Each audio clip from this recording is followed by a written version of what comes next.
Assalamualaikum warahmatullahi wabarakatuh. Perkenalkan, nama saya Bella Erviana dari kelas KP3B nomor absen 4. Di sini saya akan mempresentasikan tentang bank auditing. Untuk subbab dari bank auditing yang akan saya jelaskan, yang pertama, standar pelaksanaan fungsi audit intern bank. Yang kedua, pedoman standar sistem pengendalian intern bagi bank umum. Yang ketiga, norma pemeriksaan audit. Untuk subbab yang pertama, standar pelaksanaan fungsi audit intern bank.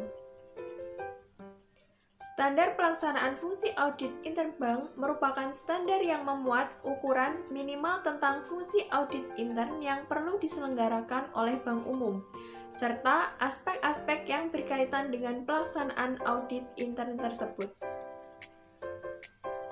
Dalam pelaksanaannya, masing-masing bank perlu menjabarkan lebih lanjut penyusunan internal charter dan panduan audit intern yang disesuaikan dengan kondisi masing-masing. Yang pertama, hubungan standar pelaksanaan fungsi audit intern bank dengan standar yang lain. Yang kedua, kontinuitas standar pelaksanaan fungsi audit intern bank. Yang ketiga, keterkaitan standar pelaksanaan fungsi audit intern bank dengan pengawasan Bank Indonesia. Yang keempat, mekanisme pengendalian intern. Yang pertama, hubungan standar pelaksanaan fungsi audit intern bank dengan standar yang lain. Bank yang secara organisatoris atau karena hal lain harus mengikuti standar dari lembaga lain, baik di dalam maupun di luar negeri. Dalam pelaksanaan fungsi audit internnya, minimal harus memenuhi ukuran-ukuran yang telah ditetapkan dalam standar pelaksanaan fungsi audit intern bank. Untuk selanjutnya, kontinuitas standar pelaksanaan fungsi audit intern bank. Ukuran-ukuran yang dinyatakan dalam standar pelaksanaan fungsi audit intern bank ini akan terus dimutakhirkan dengan memperhatikan perkembangan di dalam praktek perbankan. Untuk selanjutnya, keterkaitan standar pelaksanaan fungsi audit intern bank dengan pengawasan dari Bank Indonesia. Kepatuhan dalam melaksanakan fungsi audit intern berdasarkan standar pelaksanaan fungsi audit intern bank merupakan salah satu aspek pengawasan dari Bank Indonesia. Untuk yang selanjutnya, mekanisme pengendalian intern. Standar pelaksanaan fungsi audit intern bank mensyaratkan adanya pembagian tanggung jawab dan wewenang pengawasan antara Dewan Komisaris dan Direksi harus dinyatakan dengan jelas dalam anggaran tanggung jawab dan wewenang pengawasan. Antara Dewan Komisaris dan Direksi ini tentunya bukan hanya sekedar dinyatakan dalam anggaran dasar, Komite Audit Charter, atau dokumen-dokumen corporate governance lainnya. Namun, lebih dari itu, yang lebih substansial adalah bagaimana tanggung jawab dan wewenang pengawasan tersebut dilaksanakan secara efektif. Untuk selanjutnya, Internal Audit Charter. Secara periodik, Internal Audit Charter ini perlu dinilai kecukupannya oleh Direktur Utama dan Dewan Komisaris, agar pelaksanaan audit intern senantiasa berada pada tingkat yang optimal. Untuk yang selanjutnya, ada pedoman standar sistem pengendalian intern bagi bank umum. Pengendalian intern merupakan suatu mekanisme pengawasan yang ditetapkan oleh manajemen bank secara berkesinambungan, bertujuan untuk yang pertama, menjaga dan mengamankan harta kekayaan bank. Yang kedua, menjamin tersedianya laporan yang lebih akurat. Yang ketiga, meningkatkan kepatuhan terhadap ketentuan yang berlaku. Yang keempat, mengurangi dampak keuangan atau dampak kerugian. Yang kelima, meningkatkan efektivitas organisasi dan meningkatkan efisiensi biaya. Kemudian ada ruang lingkup sistem pengendalian intern bank bertujuan untuk yang pertama, kepatuhan terhadap ketentuan dan peraturan perundang-undangan. Yang kedua, tersedianya informasi keuangan dan manajemen yang lengkap.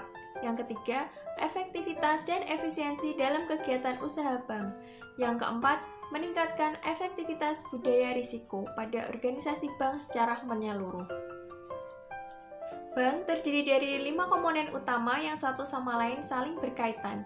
Yang pertama, pengawasan oleh manajemen dan budaya pengendalian. Yang kedua, identifikasi dan penilaian risiko. Yang ketiga, kegiatan pengendalian dan pemisahan fungsi. Yang keempat, sistem akuntansi, informasi, dan komunikasi. Yang terakhir, kegiatan pemantauan dan tindakan koreksi penyimpangan atau kelemahan. Untuk subbab yang terakhir yaitu norma pemeriksaan audit. Lembaga ini bertugas melakukan pemeriksaan terhadap lembaga-lembaga pemerintahan dan lembaga lainnya yang menggunakan dana pemerintahan. Norma pemeriksaan ini dibagi dalam kategori yang pertama, luas audit. Luas audit terhadap lembaga pemerintahan, baik program kegiatan maupun fungsi yang diperluas harus mencakup hal-hal sebagai berikut. Yang pertama, finansial dan compliance. Yang kedua, ekonomi dan efisiensi. Yang ketiga, program result. Yang selanjutnya ada norma umum meliputi kualifikasi, independensi, memelihara sifat kehati-hatian secara profesional, dan pembatasan. Yang ketiga, pemeriksaan dan penilaian, dan norma laporan untuk audit keuangan dan kesesuaian. Ada norma tambahan dan persyaratan audit keuangan dan kesesuaian untuk lembaga pemerintah. Yang pertama ada norma pemeriksaan dan penilaian, meliputi perencanaan menjadi persyaratan yang diperlukan dari setiap anggota instansi pemerintah. Yang kedua, pemeriksaan dilakukan atas ketaatan terhadap undang-undang dan peraturan. Yang ketiga, catatan tertulis yang dikumpulkan auditor dalam bentuk kertas kerja audit. Yang keempat, auditor harus berhati-hati terhadap situasi atau transaksi yang berindikasi kecurangan. Untuk selanjutnya ada norma pelaporan, meliputi yang pertama, laporan audit tertulis diserahkan kepada lembaga resmi yang diaudit dan instansi lain yang membutuhkannya. Yang kedua, persyaratan dalam laporan audit yang menyatakan bahwa pemeriksaan telah dilaksanakan sesuai dengan norma pemeriksaan lembaga pemerintah yang lazim.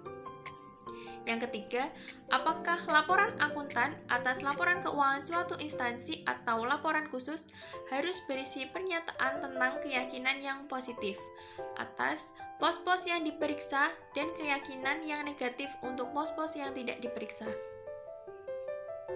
Yang selanjutnya, akuntan harus melaporkan hasil audit dan penilaian terhadap pengawasan akuntansi intern yang dilakukan sebagai bagian dari audit ketaatan dan keuangan.